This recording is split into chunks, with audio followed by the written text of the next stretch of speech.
Depois da curta passagem de Jason Voorhees por Nova York, em que ele chutou algumas caixas de som, morreu bebendo água de esgoto e se tornou uma criança de samba-canção, a franquia Sexta-feira 13, idealizada por Sean S. Cunningham, finalmente iria para o quinto dos infernos. Inexplicavelmente, o oitavo filme foi um fracasso de bilheteria e teria dado justa causa para Paramount Pictures enfim vender, entre aspas, a propriedade para New Line, já que eles estavam querendo se livrar dela há muito tempo por terem muita vergonha. A New Line Cinema, também conhecida como a casa que o Fred construiu, já estava com a maldade em mente de fazer um crossover com A Hora do Pesadelo, mas quando a venda aconteceu, o estúdio adiou a ideia por quase 10 anos, como nós sabemos. Nesse meio tempo, eles ainda queriam fazer filmes. Então adivinha quem voltou para dar pitaco? Sean S. Cunningham, que não aparecia desde o filme original. E ele voltou cheio de marra. Óbvio que ele tem todo o mérito de ter feito o primeiro, mas não significa que as suas ideias agora eram boas. Ele queria ignorar tudo que aconteceu na parte 8, até aí beleza, mas odiava a ideia do Jason usar a máscara de hóquei, simplesmente o que fazia o personagem ser memorável. Pra parte 9 ele chamou um diretorzinho protegidinho dele, chamado Adam Marcus, que era estreante e na época tinha 23 anos. Moleque era amigo de infância do filho dele. Cunningham queria usar o coitado pra mandar em tudo, e o primeiro pedido foi que, abre aspas, ele deu um jeito de se livrar dessa maldita dessa máscara. O velho nega isso, mas a gente sabe que é verdade. As ideias pra parte 9 eram uma mais viajada que a outra. Antes eles queriam que o Elias Voorhees, o pai do Jason, fosse o assassino, depois de comer o coração do filho e ser possuído de forma sobrenatural. Um cara chamado Jay Hugley escreveu um roteiro tão ruim que disseram que não dava nem pra ler. O Jim Laurie jogou no lixão da esquina e escreveu outro em que o Jason iria se meter numa guerra de gangues em Los Angeles. Sim, iria ser Jason Takes Los Angeles.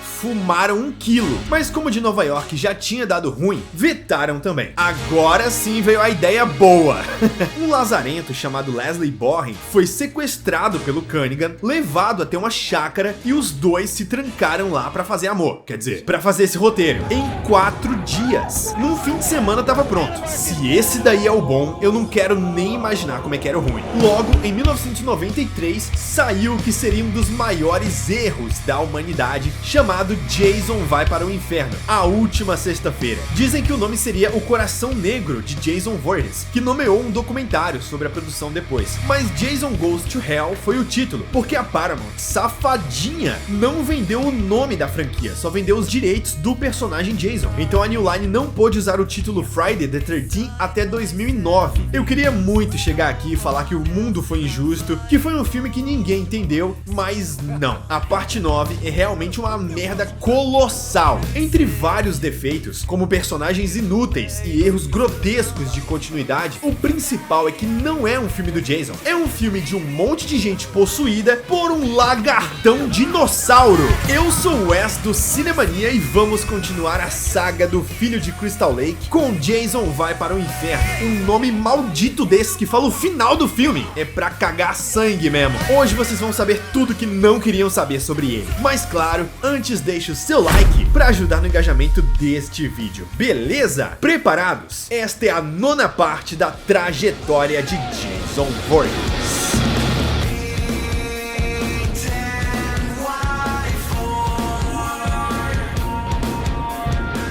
O filme começa mostrando uma garota chegando de carro no famoso acampamento de Crystal Lake. Aproveitem porque essa é a única cena que aparece alguma coisa da franquia. A garota vai fazer todo o ritual da Final Girl, ela entra na casa, a lâmpada quebra, tá tudo podre, rola uns sustos, beleza. Ela tá parecendo o Ronald Golias com esse boné, não aconteceu nada, mas até que esse comecinho é legal, vai. Tá, agora tá ficando legal demais. Quando é que começa a ficar ruim? Desligam a energia de vez e a mina pelada vai andar pela casa. De repente, ele aparece. O Jason York voltou. Mas pera lá, ele não tinha virado uma criança no esgoto de Nova York? Como é que esse gordo veio parar aqui? Nadando de novo? Veio pelo ralo da pia? Reza a lenda de que os quadrinhos baseados no filme se dão ao trabalho de fazer a ligação entre a parte 8, 9 e Jason X. Mas essas edições são difíceis de encontrar pra ler, então não sei como se dá, mas com certeza fizeram malabarismo. Eu sei que nesse filme eles cagam e andam pra conectar com qualquer outra coisa. A garota naturalmente sai correndo com mais habilidade do que o normal. Mais ou menos, né? Eu Eu ouvi um gemido. Certo ponto, ela para e o filme revela a tal armadilha que montaram pra ele na floresta. O FBI aparece do submundo e desce um arsenal inteiro na pança do Jason. Ah, ele tá gemendo de novo, Tá gemendo igual um velho peidando. E desce mano de rapel da árvore. Como todos sabemos, o Jason termina explodido e a sua cabeça sai voando. E a comemoração da galera é como se fosse um gol. Olha a felicidade da turma. Mas deixa eu perguntar um negócio. A moça era uma agente do FBI, correto? Só que ela chegou no acampamento numa boa, no silêncio, tranquila. E o Jason encontrou a mulher por lá. Ele achou uma pessoa. Aí uma equipe inteira do FBI monta uma logística com canhões de luz, armamento pesado, rapel, bomba, paredão de som, comes e bebes, e o Jason não percebeu? Eu não boto fé. Do nada, um cowboy no meio do mato fumando um charuto. O coração do Jason tá lá batendo sozinho. Jason vai para o inferno. Os restos do corpo vão para um necrotério em Ohio. Por que Ohio? E lá tá o Kenny Hodder fazendo um dos seguranças. Porque esse foi o filme que ele menos aparece como Jason. Então ele fica muito tempo sem fazer nada. E colou por lá pra trabalhar, né? Tá, o médico tá fazendo a autópsia dos pedaços do corpo do assassino. Mas assim, o FBI não explodiu o cara e todo mundo viu? Pra que fazer autópsia? Quando você se sentir inútil, lembre desse médico que descobriu que deram tiros no Jason e ele morreu. Mais de 100 ferimentos de balas. Só que nada vai superar o fato do médico se apaixonar pelo coração. O bicho começa a bater de novo e ele fica com tesão. Se faz sorrir ou faz chorar, o coração é quem sabe. Movido pelo desejo, o médico cai de boca no órgão muscular do Jason, sem sentido total. De que maneira um órgão avulso conseguiria hipnotizar uma pessoa? Sai um monte de luzinhas dos restos do corpo e entram no homem. Que diabo de luz é essa? E ele ainda abre o casaco pra receber melhor. É um dinossauro! O grande problema é que o Jason realmente habitou o corpo do médico e passou a fingir ser o próprio pra continuar matando. O parceiro xinga o corpo, vai lá e toma uma furada. O que eu odeio mesmo é o lance do espelho. Como é que esse corno aparece no espelho? Não é o Freddy Krueger. Enfim, o médico possuído pelas luzinhas matou os dois seguranças e tudo passa na TV. Filmaram o auxiliar e o médico ainda vivos. Como? O âncora do jornal se chama Robert Campbell. E sim, Campbell é uma referência a Bruce Campbell. E vocês vão entender por quê. Temos na história um caçador de serial killers. Você não ouviu errado. Ele se chama Creighton Duke e pegou 5 dos maiores serial killers dos Estados Unidos. Vocês devem se lembrar do Sr. Duke como um caçador implacável responsável pela captura dos 6 maiores assassinos seriais deste país. Você quer que eu acredite nisso, né? O cara é um imbecil. Aí o Fela diz que o Jason fica passando de corpo em corpo como quem veste uma camisa. Como ele sabe disso, ninguém sabe. E ele diz que sabe o único jeito de matá-lo. Se o senhor quer ele morto, meu preço é 500 mil. Um apresentador de TV randômico pediu pra esse Zé da Cachaça matar o Jason. Daí conhecemos o negócio mais inventado do filme. Nem a roda foi tão inventada quanto Diana Kimball, a irmã do Jason. Meia-irmã, na verdade. Ela é filha do Elias Voorhees. A Pamela tomou Gaia, ficou pistola, daí já viu, né? Ela trampa numa lanchonete que está tematicamente enfeitada por conta da morte do Jason. Tem um casal que é o dono e o filho. Eles fazem hambúrgueres no formato da máscara pra render mais um. Eu achei engraçado. Meu Deus, eu amo essa mulher. Vem cá! O ruim mesmo é que o Duke aparece na lanchonete pra encher o saco da Diana. Eu sei quem é você. Eu vou matar Jason Voorhees. Eu aposto 10 conto que esse personagem não vai servir pra nada. Aparece o namorado da Diana, que é esse senhor que só falta enterrar. É da minha mulher que você está falando. Eu achei que era o avô dela. A polícia leva o Duke porque ele desrespeitou a namorada do xerife. O roteiro do filme tá bom. Por último, temos esse personagem aqui chamado Steven Freeman, que era pra ser o Tommy Jarvis, mas por conta dos direitos dos personagens que ficaram com a Paramount, mudaram pra esse mano sem graça. Ele é um estúpido. A caminho da casa da Diana, pra eles trocarem ideia, ele dá carona pra um grupo de adolescentes. Tava faltando, então enfiaram no filme esses bocós. E sim, eles só pensam em sexo e drogas. A gente tava pensando em fumar um baseadinho, fazer um pouquinho de sexo e não pensar na chacina. Não falei? Eu acho muito idiota porque a ruiva do trio se apaixona pelo Steven na primeira olhada. Mas nunca que isso ia acontecer. Olha a lata do cara. Venha com a gente. Estamos pensando em dar um mergulho mais tarde. Como se ele não tivesse nada pra fazer igual vocês, né? Ainda dá um beijinho na bochecha. Tô ficando louco. E pra onde eles vão? Crystal Lake, pra ficarem pelados. Os mosquitos faz a festa. O que tem de gente pelada nesse filme não tá escrito. Para de gemer, seus cão! A garota ficou chupando o dedo, enquanto os dois ali foram fazer um filho na barraca do lado dela. Sério que tu vai dormir aí ouvindo tudo? O negócio mais desconfortável e constrangedor que eu já vi alguém se submeter. Claro que ela vai dar uma xiringada nas árvores, vem o Jason, entre aspas, e amassa ela. Ah, droga, Debbie, eu odeio essas coisas. Eu falei que eles iam fazer um filho, mas não dá tempo, porque vem uma pessoa por trás e enfia uma estaca nas costas da maldita. A cena é ok, o problema é que não é o Jason, é o Dr. X aí. No parte 5 também não era o Jason e beleza, tem o personagem com a máscara, então na cabeça do fã até vai. Agora aqui tá tudo inválido, porque não tem o visual do personagem.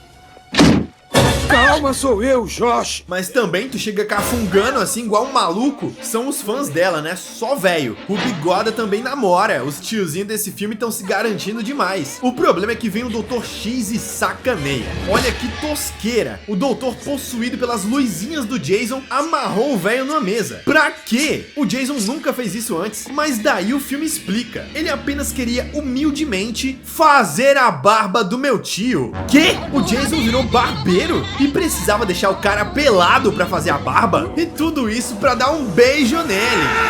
A Diana, como era uma MILF, já tem uma filha chamada Jessica Kimball, que por sua vez tem uma filha, Stephanie, esse bebê recém-nascido. Ou seja, o Jason já é tio-avô. Além disso, ela tem um namorado chamado Robert Campbell. Ué, não é o repórter do começo? Detalhe que ela namorava o mané do Steven e a filha dele. Claramente as pessoas não curtem métodos anticoncepcionais nesse filme. Do nada, aparece o policial sem bigode na casa da Diana. A primeira coisa que ele fez foi arrancar o telefone dela. Por quê, mano? Ela vê então no espelho que quem a agarrou foi o Jason. Ela pega uma arma e estoura a cabeça dele. Não adianta, ele continua vivo e vai tacar o linguão e dali na mulher. Mas que demônios é essa língua preta? Não era comendo coração que se passava de corpo? Agora é introduzindo a língua? Não tem regra pra nada nesse cabaré desse filme? Por azar, o Steve chega bem na hora e cai na porrada com o linguarudo desbigodado. A Diana leva uma facada nas costas só pra deixar de ser otária. Quando o velho se vê no espelho, tá lá o Jailson Mendes. A cabeça se mexe, mas o reflexo não, é muito bem feito. O Steven consegue enfiar um espeto pelas costas do assassino, que se joga pela janela porque sim, porque ele quis. Poderia ter só caído no chão, mas não, janelas. Salve, Jéssica, salve. Morre logo! Claro que o Steve vai levar a culpa pela morte da Diana, porque o Jason fugiu e o namorado dela só encontra o cara por lá. No dia seguinte, a Jessica aparece com o bebê na casa da mãe. Assim, a mãe dela foi assassinada brutalmente e ela tava passeando por aí. Velório pra quê? Não, pera, não é possível. Esse bebê não era carequinha? No dia seguinte essa criança já tem cabelo? Me passa essa marca de minoxidil. Quando ela aparece na delegacia, o Steve até se impressiona com a cabeleira. Eu vou cuidar disso, eu vou esclarecer tudo isso. Eu vou fazer de tudo pra provar que você é inocente. Eu vou tirar você daqui. Irmão, tu já repetiu isso 1000 vezes. O Steven encontra o Duke na cela do lado e eles ficam batendo um papo. O engraçado são os motivos dessas prisões, né? Esse daí falou da mulher do xerife. Esse daqui matou a mulher do xerife, sendo que, obviamente, tinha uma terceira pessoa na cena do crime. Mas como não rolou perícia nenhuma e nem julgamento, Tudo e todos têm seu preço. ele faz um discurso sem sentido e quebra o dedo do Steve do nada, só pra cuspir informações. Mas daí ele fala que o único capaz de matar o Jason Voorhees é um outro Voorhees. Conceito tirado do nada também, e que nem faz sentido, porque não existe ninguém que é puro sangue Voorhees que ainda está vivo. Mas uma meia sobrinha tá valendo também, pelo visto.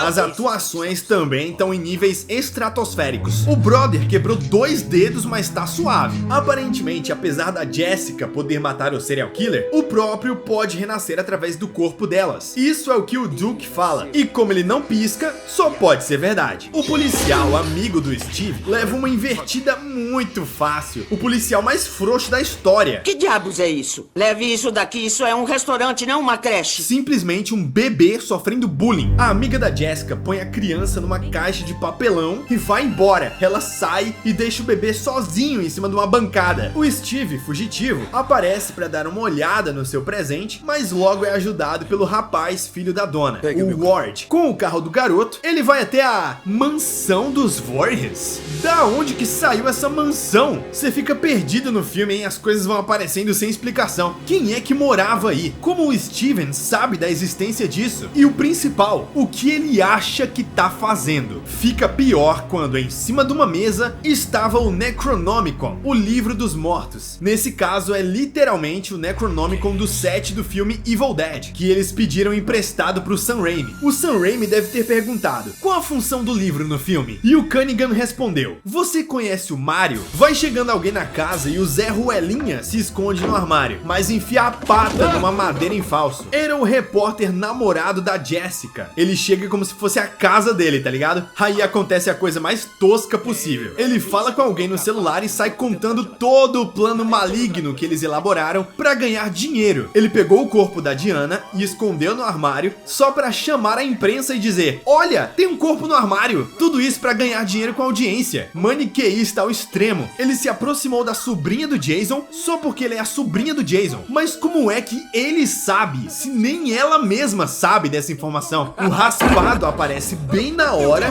dropou na porta e passa o espírito do Jailson pro repórter através da sua linguinha grossa e preta. É um beijo, cara. Não vem me dizer que não é. Pra completar, quando o policial volta ao normal, ele derrete. Mas lembre-se de que ele tomou um tiro na cabeça. Como que o cara retomou a consciência depois de levar um pipoco no crânio? Isso de derreter é chupado de Evil Dead também. Só que aqui é jogado igual tudo. Aceitas mais gente nua? Tem uma cena da Jessica tomando banho que gerou uma baita de uma discussão entre o diretor, a atriz e o produtor. A Carrie Keegan não queria se expor na cena e o diretor tava meio receoso, mas o Sean Cunningham falou: ah, vai ficar pelada assim que eu quero ver um negócio. Logo, o Adam Marcus foi expulso do filme e quem assumiu no lugar pra dirigir o final foi o próprio Cunningham. É uma doideira os bastidores desse negócio, por isso que gerou tanto conteúdo depois. Derrubam a luz da casa dela e minutos depois ela dá de cara com o Robert possuído pela Jamanta. Coincidentemente, o Steve surge do submundo e voa no homem. A contragosto da Jessica, os dois saem no carro atropelando o vagabundo. Apesar do rapaz tentar explicar a situação sobrenatural ao seu entorno, a Jessica não acredita e vaza, quase matando o dublê atropelado. Perigosa a cena, hein? Tá louco. Quando a Jessica chega na delegacia neurótica, o xerife pegador de velhas maravilhosas manda o policialzinho amigo do cara pra investigar. Os dois ficam se agarrando no meio da rua. Eles estão querendo e não estão sabendo pedir. Você assustou a Jessica. Treme mais a cabeça que eu achei pouco.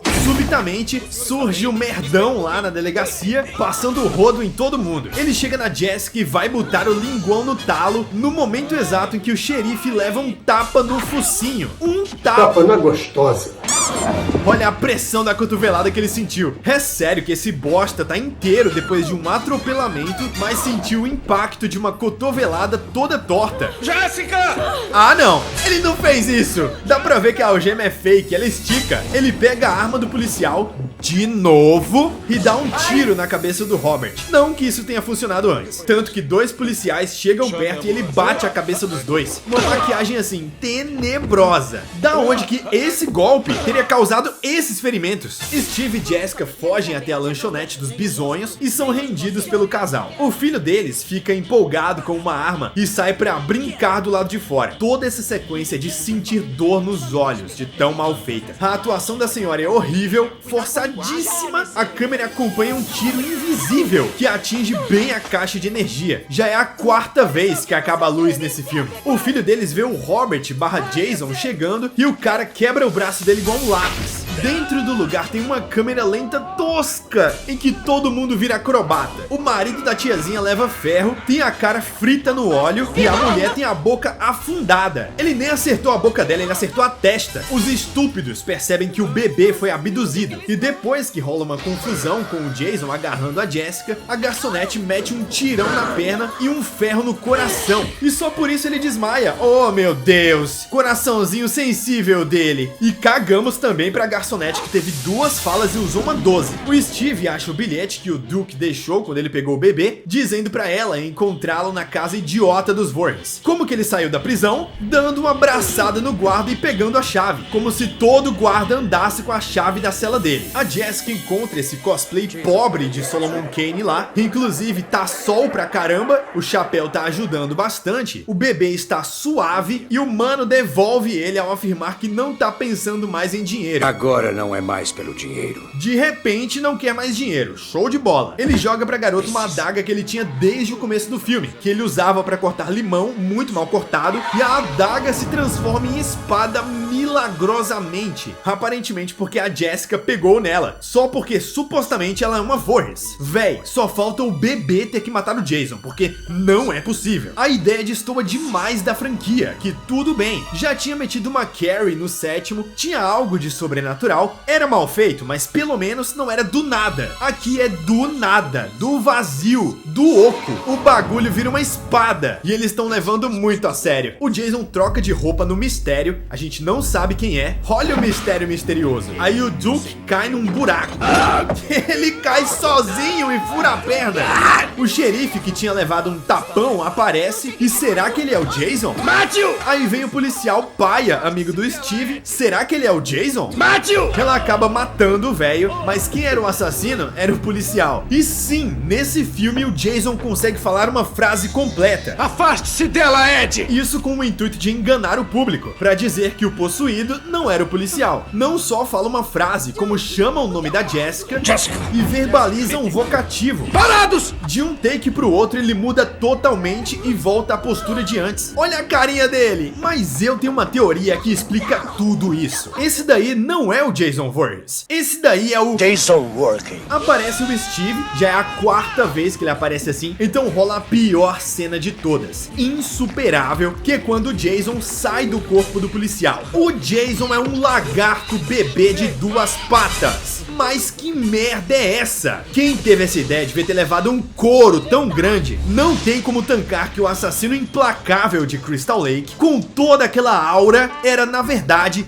um dinossauro neném que pula nas pessoas. Praticamente um xenomorfo. A New Line não poupou esforços pra destruir o personagem que ela mesma comprou. Subitamente a lagartixa entra no corpo da Diana, que estava na adega da casa, e o Jailson volta com o seu corpo de cachaceiro pançudo. Outra coisa sem explicação. A partir do corpo da irmã, ele se reconstruiu. Não melhorado ou consertado, mas exatamente do jeito zoado que tava no começo do filme. Não é idiota? Eu não vou dizer que eu odeio o visual dele, com essa máscara amassada e entrando no rosto. Até que dá pra passar de ano. O problema não tá no visual, tá na própria participação do personagem na história. Como eu tinha apostado, o Duke não serve pra absolutamente nada, só pra entregar essa faca mágica. Se ele tivesse lavado uma louça, teria sido mais útil. O Steve se joga da janela com o Jason, o diretor só sabe quebrar a janela nesse lixo desse filme, e os dois vão pro pau. O Jason fica batendo nele suavemente com um cabo de vassoura, e o cara se defendendo. O Jason sente menos um chute nas bolas do que uma cotovelada no peito. Vai entender esse cara. No Sexta-feira 13, parte 8 é muito melhor, porque ao menos teve aquela cena clássica do Jason aguentando as porradas e só arrancando a cabeça do mano no punho. Não era pro Jason tá lutando de igual pra igual com esse otário. É o Jason! Eu juro pra vocês que a intenção desse filme era matar os dublês. No final, vem a Satanás e enfia a espada na pança do assassino. Volta as luzinhas tudo de novo, a cara do Jason sai faísca. Daí desce o ZT do céu, com a luzinha de abdução e tudo, mas ele não ia pro inferno? Sai as mãozinhas de pedra, véi. Umas mãozinhas, gente. E levam o Jason pra baixo do terreno. Uma faca que vira espada, que chama os extraterrestres, que chamam os topeira pra levar o Jason. Beleza, os dois viram os portões do inferno se abrindo na frente deles. E o que eles fazem? Dão um beijão gostoso. Passear em Nova York logo após uma chacina pareceu até bom depois dessa. A máscara do mano ficou na terra, mas ele não tinha sido arrastado com máscara e tudo. E como sabemos, vem a mão do Fred e leva a máscara, indicando o crossover futuro. O braço limpinho do Fred, sem cicatriz de queimadura nem nada. Só botaram o suéter e a luva no Kenny Hodder e filmaram. Ai, com licença que agora eu vou ao psiquiatra me tratar. Então é isso, maníacos. Jason vai para o inferno e levou a franquia junto. Pelo menos para a crítica e para os fãs, porque na realidade esse filme fez um pouco mais de dinheiro do que o Sexta-feira 13 parte 8. Só um pouco mais. Principalmente porque o orçamento dele foi reduzido. Mas o filme é tenebroso demais, horripilante. Deve ter alguma alma que ainda gosta, talvez por nostalgia e só, mas eu acho difícil. E depois de ir para o submundo, o Jason ficou por lá por por 9 anos, até voltar finalmente no seu filme para adultos, o Jason X. Jason no espaço sideral enfrentando androides e vira um. É loucura. Será que esse filme continua legal? Eu lembro que era, mas tudo pode acontecer, né? Se quer vê-lo no Cinemania, não esqueça, deixe o seu like para ajudar no engajamento deste vídeo e se inscreva no canal caso não seja inscrito para não perder os próximos. Me siga lá no Instagram, @cinemania. De vez em quando eu apareço lá para bater um papo de maníaco com vocês. E não esqueça também do seu comentário. Comenta aí, bebê lagartão. Bebê lagartão, porque assim eu vou saber que você assistiu o vídeo até o final e que você adoraria levar uma linguada da lagartixa de 2 patas. E se você tem interesse em receber os vídeos antecipadamente, bem como ter o seu nome e a sua foto creditados aqui no final dos vídeos, vire membro do canal, assim como essa galera que tá aparecendo aí na tela, porque assim você assiste todos os reviews muito antes e me ajuda a manter o Cinemania de pé. Olha essa galera bonita aí, os príncipes do inferno. Lembrando que os vídeos também estão disponíveis em formato de áudio no Spotify para você ouvir como podcast. Muito obrigado a todos vocês, em breve eu volto para mais um vídeo e até a próxima. With the lights on, it's the stage.